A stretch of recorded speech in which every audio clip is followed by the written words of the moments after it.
Hi everyone welcome back to my YouTube channel. ಇವತ್ತು ನಾನು simple ಆಗಿ ಒಂದು ರೆಸಿಪಿನ ಹೇಳ್ಕೊಡ್ತಿದ್ದೀನಿ. ಹೋದ ವಿಡಿಯೋದಲ್ಲಿ ಹೇಳಿದ್ದೆ ಚಿಕನ್ ಫ್ರೈ ರೆಸಿಪಿ. ಇದು ತುಂಬಾ ಚೆನ್ನಾಗಿರುತ್ತೆ. ನಮಗೆ ಬೇಕು ಅಂದರೆ ಸಾಂಬಾರ್ ಥರ ಮಾಡ್ಕೋಬೋದು, ಇಲ್ಲಾಂದರೆ ಗೊಜ್ಜು ಥರ ಮಾಡ್ಕೋಬೋದು. ತುಂಬಾ ಚೆನ್ನಾಗಿರುತ್ತೆ. So let start. ಫಸ್ಟ್ ನಾನಿಲ್ಲಿ ಒಂದು ಜಾರ್ನ ತಗೊಂಡಿದ್ದೀನಿ. ಸೊ ಅದಕ್ಕೆ ಒಂದು ಟೊಮಾಟೊನ ಹಾಕ್ತಿದ್ದೀನಿ. ಫುಲ್ ದೊಡ್ಡದು ಟೊಮೊಟೊ, ಅದು ಒಂದು ಅಥವಾ ಎರಡು ಹಾಕ್ಕೊಳ್ಳಿ.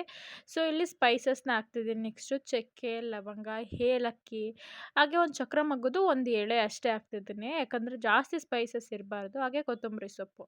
ನೆಕ್ಸ್ಟ್ ನಾನಿಲ್ಲಿ ಒಣಮೆಣ್ಸಿನ್ಕಾಯಿನ ಬಿಸಿನೀರಲ್ಲಿ ಸ್ವಲ್ಪ ಹೊತ್ತು ಕುದಿಸ್ಬಿಟ್ಟು ಇಟ್ಟಿದ್ದೆ. ಸೊ ಅದನ್ನು ಮಿಕ್ಸಿ ಹಾಕ್ಕೊಂಡು ಫುಲ್ ಸ್ಮೂತಾಗಿ ನಾವಿಲ್ಲಿ ರುಬ್ಕೋಬೇಕು. ನೆಕ್ಸ್ಟ್ ನಾನಿಲ್ಲಿ ಒಂದು ಪ್ಯಾನ್ನ ಇಟ್ಬಿಟ್ಟು 2 ರಿಂದ 3 ಸ್ಪೂನ್ ಎಣ್ಣೆನ ಹಾಕ್ತಾಯಿದ್ದೀನಿ. ಅದು ಚೆನ್ನಾಗಿ ಕಾದಾದ್ಮೇಲೆ ಹಸಿರು ಮೆಣಸಿನ್ಕಾಯಿನ ಹಾಕಿ ಸ್ವಲ್ಪ ಫ್ರೈ ಮಾಡ್ಕೋಬೇಕು.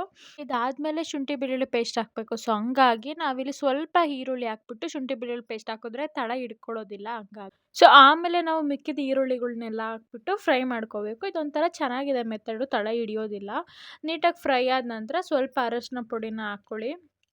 ಅರಶಿನ ಪುಡಿ ಹಾಕ್ಕೊಂಡೆಲ್ಲ ಬಾಡಿಸಿ ಆದಮೇಲೆ ಸಣ್ಣದಾಗಿ ಹೆಚ್ಚಿಟ್ಟಿರುವಂಥ ಟೊಮೊಟೊ ಹಾಕ್ಕೋಬೇಕು.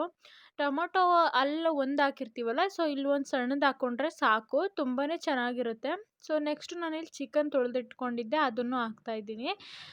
ಸೊ ಗೈಸ್, ಒಂದ್ಸಲ ನೀವು ಇದನ್ನ ಟ್ರೈ ಮಾಡಿ, ತುಂಬಾ ಚೆನ್ನಾಗಿರುತ್ತೆ. ಫಿದಾಗ್ಬಿಡ್ತೀರಾ. ಇಷ್ಟು ಬೇಗ ಆಗುತ್ತಾ? ಕಾಯಿ ಕೂಡ ಯೂಸ್ ಮಾಡೋಂಗಿಲ್ಲ, ಆರಾಮಾಗಿ ಹಾಕ್ಬಿಡ್ಬೋದು. ತುಂಬಾ ಚೆನ್ನಾಗಿರುತ್ತೆ. ಒನ್ಸ್ ನೀವು ಟ್ರೈ ಮಾಡಿ, ನೀವು ಇದಕ್ಕೆ ಫಿದಾ ಆಗ್ಬಿಡ್ತೀರಾ. ನಾನು ಫಸ್ಟ್ ಟೈಮ್ ಟ್ರೈ ಮಾಡಿದ್ದು, ತುಂಬಾ ಚೆನ್ನಾಗಾಗಿತ್ತು.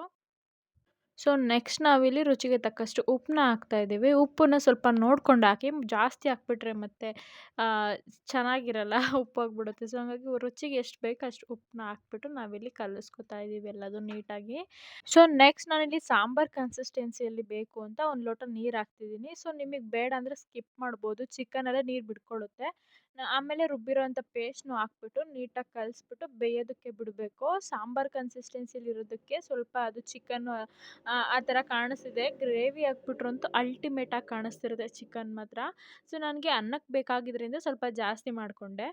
ನೆಕ್ಸ್ಟ್ ನಾನಿಲ್ಲಿ ಸಾಂಬಾರು ಪುಡಿ ಯಾವುದಾದ್ರೂ ಸುಕ್ಕನೋ ಚಿಕನ್ ಮಸಾಲ ಸ್ವಲ್ಪ ಹಾಕಬೇಕು, ಜಾಸ್ತಿ ಹಾಕಬಾರ್ದು, ಯಾಕಂದರೆ ಫ್ಲೇವರ್ ಹೊಂಟೋಗ್ಬಿಡುತ್ತೆ.